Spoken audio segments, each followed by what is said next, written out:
উম, কল্পনা করা যাক এমন একটা পৃথিবীর কথা যেখানে আমাদের বলা প্রতিটি কথার একটা তাৎক্ষণিক মূল্য চোকাতে হয়। মানে ধরুন কোনো আড্ডায় বসে কেউ বলল, "আহ, আমি এই কাজটা খুব সহজেই করতে পারি।" হ্যাঁ, ঠিক তাই। অথবা সোশ্যাল মিডিয়ায় লিখল, আমি একজন অত্যন্ত নীতিবান মানুষ। আর ঠিক সেই মুহূর্তেই ওপর থেকে অদৃশ্য কোনো এক অডিট সিস্টেম বা নিরীক্ষক এসে দাঁড়াল। হুম। আর এসে বলল, আপনার এই দাবির অকাট্য প্রমাণ দিন এখনই। একদম। আর প্রমাণ দিতে না পারলে শুধু যে ব্যাংক অ্যাকাউন্ট থেকে টাকা গায়েব হয়ে যাবে তা নয়, সমাজে যেটুকু সম্মান ছিল সেটাও একেবারে শূন্য হয়ে যাবে।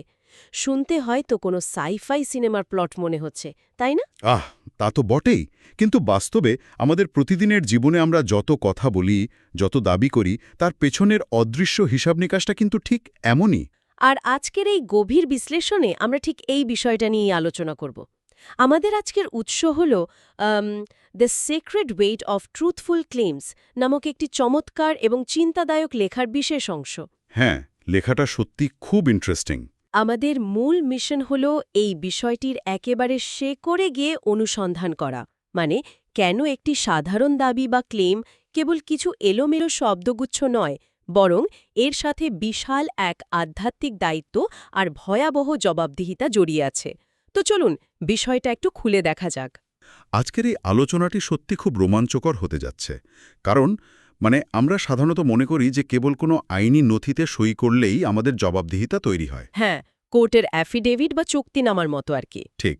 কিন্তু আমাদের এই উৎস লেখাটি সম্পূর্ণ ভিন্ন একটি আধ্যাত্মিক কাঠামো বা ধরুন স্পিরিচুয়াল ফ্রেমওয়ার্ক আমাদের সামনে দাঁড় করায়।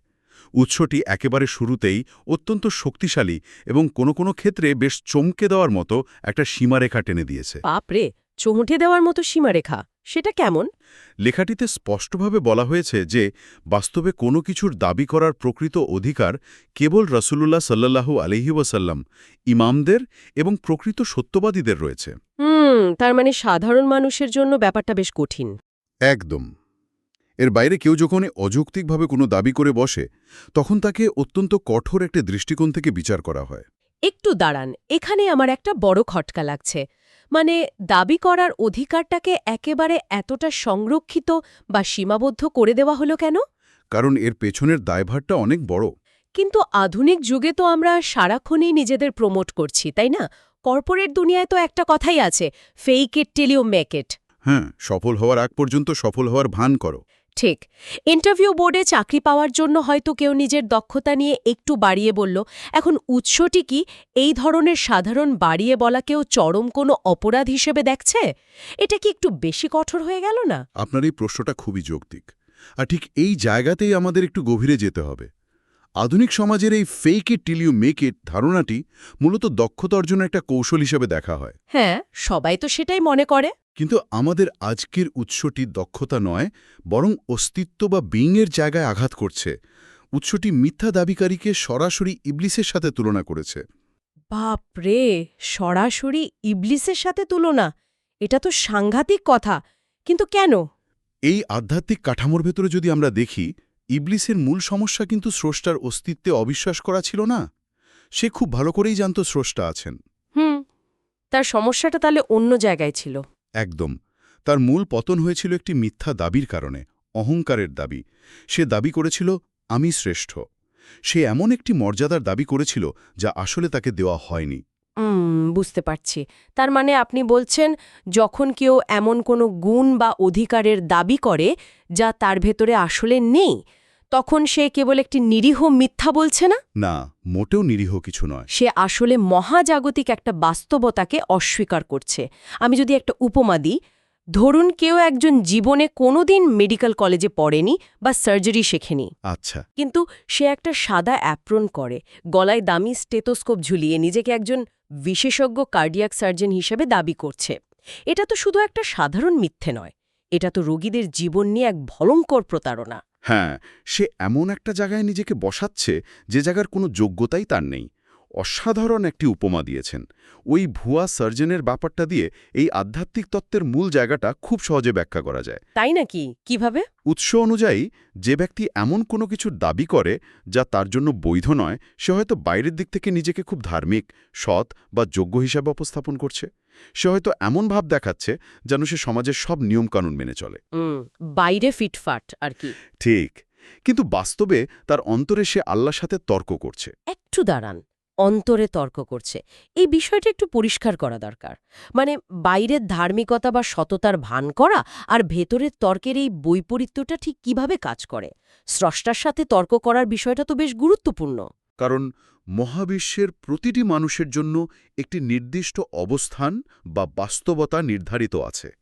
একটা নিজস্ব জায়গা আছে সবার। যখন কেউ এমন কোনো গুণ বা মর্যাদা দাবি করে যা আসলে তার নেই, তখন সে মূলত স্রষ্টার নির্ধারিত সেই বাস্তবতাকে চ্যালেঞ্জ করে। ও আচ্ছা। সে তার কাজের মাধ্যমে যেন স্রষ্টাকে বলছে, আপনি আমাকে যে অবস্থানে রেখেছেন আমি তার চেয়ে বেশি কিছুর অধিকারী। মহাবিশ্ব আমার যোগ্যতা বুঝতে ভুল করেছে। বাপরে, এটা তো তাহলে সরাসরি আদেশের বিরোধিতা করা হলো। একদম। এই চরম বৈপরীত্যই শেষ পর্যন্ত সে মিথ্যাবাদীর আসল রূপ প্রকাশ করে দেয়। উৎস বলছে, মিথ্যা দাবি করা মানে শুধু সমাজকে ঠকানো নয়, এটি নিজের অস্তিত্বের সাথে প্রতারণা করা। আর এই মিথ্যার প্রকাশের কারণে ওই ব্যক্তিকে আর কখনোই বিশ্বাস করা যায় না, তাই তো? হ্যাঁ, একবার যখন এই মুখোশ খসে পড়ে তখন তার সমস্ত বিশ্বাসযোগ্যতা চিরতরে হারিয়ে যায়। এই বিষয়টা ভাবলে আসলে গা ছমছম করে। কারণ আমরা অনেক সময় ভাবি যে একটা মিথ্যা দাবি করলাম, কেউ হয়তো ধরতে পারবে না, পার পেয়ে যাব। কিন্তু আসলে কেউ পার পায় না। ঠিক।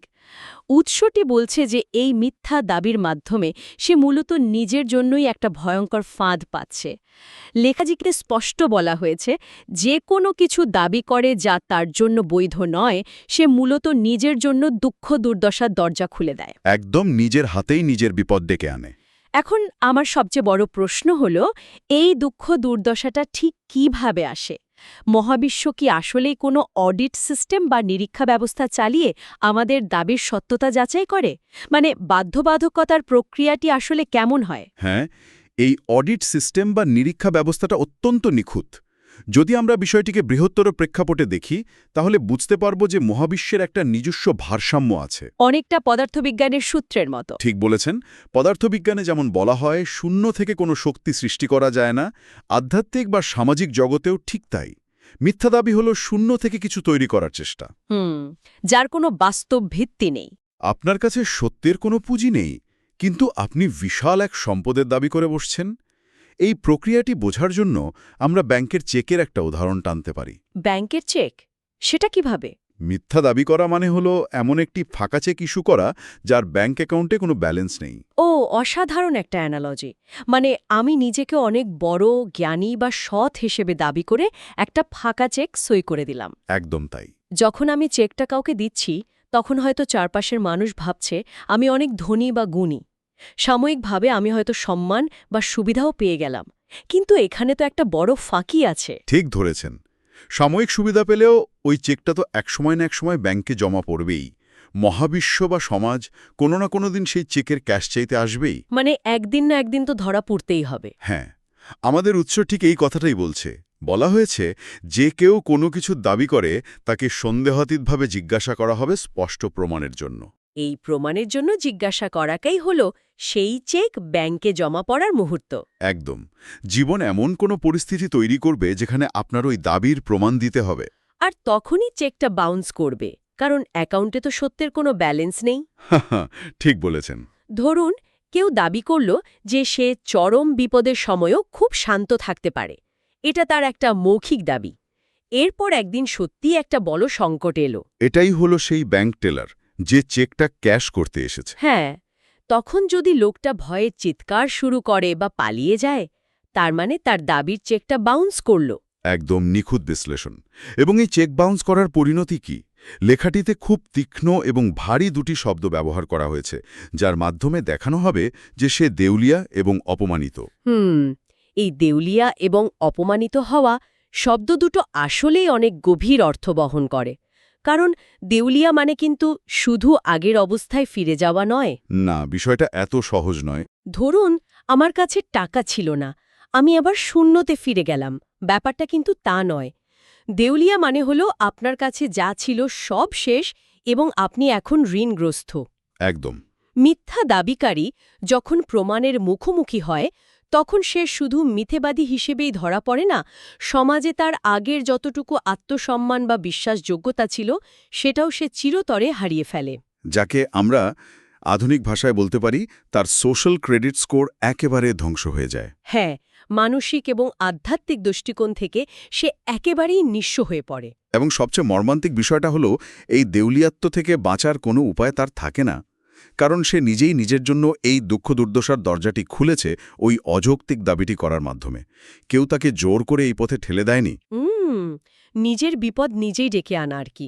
আধুনিক মনোবিজ্ঞানের ভাষায় যাকে আমরা ইম্পোস্টার সিনড্রোম বলি, তার সাথেও এর মিল পাওয়া যায়। ও, ইম্পোস্টার সিনড্রোম, হ্যাঁ, খুব সুন্দর মিল আছে। যে ব্যক্তি মিথ্যা দাবি নিয়ে বাঁচে তাকে সবসময় একটা ভয়ঙ্কর মানসিক চাপের মধ্যে থাকতে হয়। সে সবসময় আতঙ্কে থাকে, এই বুঝি কেউ তার আসল রূপটা ধরে ফেলল, এই বুঝি অডিট চলে এলো। বাপরে, সারাক্ষণ ভয় ভয় থাকা। এই অবিরত ভয় এবং শেষ পর্যন্ত মুখোশ খুলে যাওয়ার যে অপমান, সেটাই হলো সে আধ্যাত্মিক দেউলিয়াত্ব। তার মানে মিথ্যা দাবি করাটা কোনো সস্তা বা সাধারণ বিষয় নয়, এটা নিজের অস্তিত্বের সাথে এক ধরনের জুয়া খেলা। একদম তাই।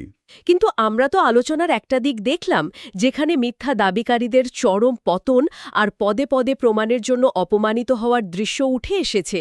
এই মুদ্রার তো নিশ্চয়ই একটা উল্টোপিঠও আছে, তাই না? হ্যাঁ, অবশ্যই আছে। যারা সত্যিকার অর্থেই সত্যবাদী, যাদের অ্যাকাউন্টে আসলেই ব্যালেন্স আছে, তাদের ক্ষেত্রে সমীকরণটা কেমন হয়? আমি যদি উৎসের দিকে তাকাই, সেখানে বলা হয়েছে সত্যবাদীকে তার কাজের কারণ সম্পর্কে কখনো জিজ্ঞাসা করা হয় না। ঠিক এই কথাটাই বলা হয়েছে। কিন্তু আমি ঠিক একমত হতে পারছি না। মানে, এ কেমন কথা?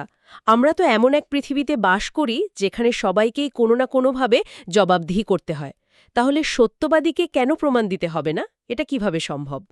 আপনার এই সন্দেহটা খুবই স্বাভাবিক, কারণ আমরা এমন এক সমাজে অভ্যস্ত যেখানে সব কিছুতেই সংশয় বা সন্দেহ কাজ করে। হ্যাঁ, সবাই সবার কাছে প্রমাণ চায়। কিন্তু এখানে উৎসটি সাধারণ আইনি জবাবদিহিতার কথা বলছে না, এটি বলছে অস্তিত্বগত বা ধরুন এক্সিস্টেন্সিয়াল প্রমাণের কথা। এক্সিস্টেন্সিয়াল প্রমাণ? সত্যবাদীকে কেন তার কাজের কারণ বা দাবির প্রমাণ সম্পর্কে জিজ্ঞাসা করা হয় না, কারণ সে আসলে মুখে কোনো দাবি করে না, তার অস্তিত্বই হলো তার সবচেয়ে বড় প্রমাণ। এই বিষয়টা একটু খুলে বলবেন? মানে, অস্তিত্বই প্রমাণ, এটা তো বেশ ভারী একটা দার্শনিক কথা হয়ে গেল। আচ্ছা, একটা সহজ প্রাকৃতিক উদাহরণ দেওয়া যাক। ধরুন, যখন বাইরে প্রবল বৃষ্টি হয়, তখন কি বৃষ্টিকে প্রমাণ করতে হয় যে সে চারপাশ ভিজিয়ে দিচ্ছে? না তো। আপনাকে কি কেউ এসে বৃষ্টির কোনো সার্টিফিকেট বা নথিপত্র দেখায়? না, বৃষ্টির ভেজানোর ক্ষমতাই তার অস্তিত্বের প্রমাণ। মানে বৃষ্টি হচ্ছে সেটাই তো বড় প্রমাণ। ঠিক তেমনি একজন প্রকৃত সত্যবাদী মানুষের ভেতরে এবং বাইরে কোনো বৈপরীত্য থাকে না। মিথ্যাবাদীকে যেমন পদে পদে আতঙ্কে থাকতে হয় যে কখন তার কাছে প্রমাণ চাওয়া হবে, সত্যবাদীর সেই ভয় নেই। কারণ সে তো কোনো ফাঁকা চেক ইস্যুই করে না। একদম। তার নীরবতা, তার দৈনন্দিন কাজ, তার আচরণ সবকিছুই একটা অকাট্য প্রমাণ হিসেবে কাজ করে। আলাদা করে কোনো যুক্তির প্রয়োজন হয় না। বাহ, এ বৈপরীত্যটা সত্যি অসাধারণ। মিথ্যাবাদীকে প্রমাণ খুঁজতে গিয়ে গলদগধম হতে হয়, শব্দের পর শব্দ খরচ করতে হয় নিজেকে জাহির করার জন্য। হ্যাঁ, শুধু কথাই বলে যায় তারা। আর সত্যবাদীর স্রেফ অস্তিত্বটাই একটা মাধ্যাকর্ষণ শক্তির মতো কাজ করে, যা চারপাশের মানুষকে প্রভাবিত করে। একদম ঠিক। এই সত্যবাদিতার যে নিজস্ব একটা মাধ্যাকর্ষণ শক্তি আছে, সেটা বোঝানোর জন্যই উৎসের একেবারে শেষে হজরত আলীর একটি অসামান্য উদ্ধৃতি উল্লেখ করা হয়েছে। আচ্ছা, কি বলা হয়েছে সেখানে? তিনি বলেছেন, কোনো ব্যক্তি একজন সত্যবাদী লোকের প্রতি শ্রদ্ধার দৃষ্টি ছাড়া তাকায় না। শ্রদ্ধার দৃষ্টি ছাড়া তাকায় না। বাক্যটার ওজন কিন্তু অনেক বেশি। মানে, আপনি চাইলেও তাকে অশ্রদ্ধা করতে পারবেন না। হ্যাঁ, এবং এই সম্মানটা কেউ জোর করে আদায় করতে পারে না। আপনি হয়তো পেশিশক্তি, ক্ষমতা বা ভয় দেখিয়ে কারো কাছ থেকে সাময়িক আনুগত্য বা ওবিডিয়েন্স আদায় করতে পারবেন, কিন্তু মন থেকে আসা শ্রদ্ধা কখনোই জোর করে পাওয়া যায় না। ঠিক বলেছেন। এই উক্তিটি প্রমাণ করে যে সত্যবাদিতা শুধু একটি সাধারণ চারিত্রিক গুণ বা ভালো মানুষের বৈশিষ্ট্য নয়, এটি এমন এক উচ্চ মার্গের মানসিক ও আধ্যাত্মিক অবস্থা যা মানুষের মনে একটি স্বতঃস্ফূর্ত সম্মান তৈরি করে। এক ধরনের অটোম্যাটিক রেসপন্স আর কি। একজন সত্যবাদী মানুষকে দেখলে স্বয়ংক্রিয়ভাবেই মানুষের মাথা শ্রদ্ধায় নত হয়ে আসে, এর জন্য তাকে কোনো প্রমাণ দাখিল করতে হয় না, কোনো যুক্তিতর্ক উপস্থাপন করতে হয় না। মহাবিশ্বের নিজস্ব নিয়মেই তার সত্যবাদিতা তাকে সকল প্রকার সন্দেহ এবং প্রমাণের ঊর্ধ্বে স্থান দেয়। একদম। তার মানে দাঁড়াচ্ছে সত্যবাদীর ব্যাংক অ্যাকাউন্ট সব সময় পরিপূর্ণ থাকে, তাকে কোনোদিন দেউলিয়া হওয়ার ভয়ে রাত জাগতে হয় না। না, কখনোই না। মিথ্যাবাদী সারা জীবন জোর করে সম্মান আদায় করতে চায় মিথ্যা দাবির মাধ্যমে, আর দিন শেষে অপমানিত হয়। অন্যদিকে সত্যবাদী কোনো দাবি না করেই পৃথিবীর সবচেয়ে বড় সম্মান, মানে মানুষের স্বতঃস্ফূর্ত শ্রদ্ধা অর্জন করে নেয়। ঠিক তাই। এবং এখানেই the sacred weight of truthful claims লেখাটির মূল সার্থকতা। এটি আমাদের শেখায় যে আমরা মুখে যা বলি বা দাবি করি, মহাবিশ্বের খাতায় তার প্রতিটি অক্ষরের হিসাব রাখা হয়। আজকের এই গভীর বিশ্লেষণ থেকে আমরা যে শিক্ষাটা পেলাম তা সত্যি আমাদের প্রাত্যহিক জীবনের জন্য একটা বিশাল আয়নার মতো কাজ করে। হ্যাঁ, নিজেদের প্রতিবিম্ব দেখার মতো। আমরা দেখলাম দাবি করা বিষয়টা বাইরে থেকে যতই সহজ বা সস্তা মনে হোক না কেন, এর পেছনের দার্শনিক ও আধ্যাত্মিক ভার পাহাড়ের চেয়েও ভারী। তা তো বটেই। আমরা যখন সোশ্যাল মিডিয়ায় কোনো স্টেটাস দিই বা বন্ধুদের আড্ডায় নিজেকে জাহির করার জন্য কোনো কথা বলি, তখন হয়তো আমরা ভাবিও না যে আমরা আসলে কিসের দায়ভার নিচ্ছি। হ্যাঁ, এই জ্ঞান আমাদের বর্তমান সময়ের জন্য ভীষণ প্রাসঙ্গিক। আমরা এমন এক যুগে বাস করছি যেখানে ইমেজ বা বাইরের রূপটাই সব। ফেস ভ্যালু আর কি। ঠিক। আমরা প্রতিনিয়ত নিজেদের যোগ্য, পারফেক্ট, সৎ বা অনেক বড় কিছু বলে জাহির করার প্রতিযোগিতায় নেমেছি। এই আলোচনা আমাদের চোখে আঙুল দিয়ে দেখিয়ে দেয় যে প্রতিটি দাবির আগে নিজের অবস্থান এবং সেই দাবির পেছনের প্রমাণের ভিত্তি যাচাই করা কতটা জরুরি। কারণ আমরা যদি মিথ্যে দাবি করি, তবে আমরা কেবল অন্যদের ঠকাচ্ছি না, আমরা মূলত নিজেদের জন্যই দেউলিয়াত্ব এবং অপমানের একটা ভয়ঙ্কর ফাঁদ তৈরি করছি। একদম সেই ফাঁকা চেকের মতো, যা একদিন না একদিন বাউন্স করবেই। আর বাউন্স করলে শুধু যে মুখরক্ষা হবে না তা নয়, বরং আমাদের অস্তিত্বের যে আসল মূল্য সেটাও চিরতরে হারিয়ে যাবে। আর অন্যদিকে আমরা যদি সত্যবাদিতার পথ ধরি, তবে আমাদের আর কোনো কিছুর পেছনে ছুটতে হবে না। সম্মান এবং শ্রদ্ধা এমনিতেই আমাদের জীবনে ধরা দেবে, কোনো প্রমাণ ছাড়াই। ঠিক তাই। তো আজকের পর্বটি শেষ করার আগে এই পুরো আলোচনা থেকে পাওয়া একটি চিন্তার খোরাক বা প্রভোকেটিভ থট রেখে যেতে চাই। আচ্ছা, বলুন। আমরা এতক্ষণ দেখলাম যে মিথ্যা দাবি করলে একসময় না একসময় তার প্রমাণের মুখোমুখি হতে হয়। কিন্তু কল্পনা করা যাক এমন একটি পৃথিবীর কথা যেখানে আমাদের করা প্রতিটি ছোট বড় দাবির সাথে সাথেই তার অকাট্য প্রমাণ দেওয়া বাধ্যতামূলক। মানে কোনো লুকোচুরির সুযোগ নেই। না, কোনো ফাঁকি দেওয়ার সুযোগ নেই। যদি আমাদের দৈনন্দিন জীবনের প্রতিটি আমি পারি, আমি জানি বা আমি এমন, এই ধরনের দাবির জন্য তাৎক্ষণিক প্রমাণের মুখোমুখি হতে হতো, এবং প্রমাণ দিতে না পারলে সাথে সাথেই দেউলিয়া হয়ে যেতে হতো। হ্যাঁ, তাহলে ভেবে দেখুন তো, আমাদের কথাবার্তা, আমাদের আত্মপরিচয়ের ধারণা এবং আমাদের পারস্পরিক সম্পর্কের ভিত্তিগুলো কি পুরোপুরি বদলে যেত না? আমরা কি তখন এতটা সহজে শব্দের চুক্তিপত্রে সই করতে পারতাম? মনে হয় না।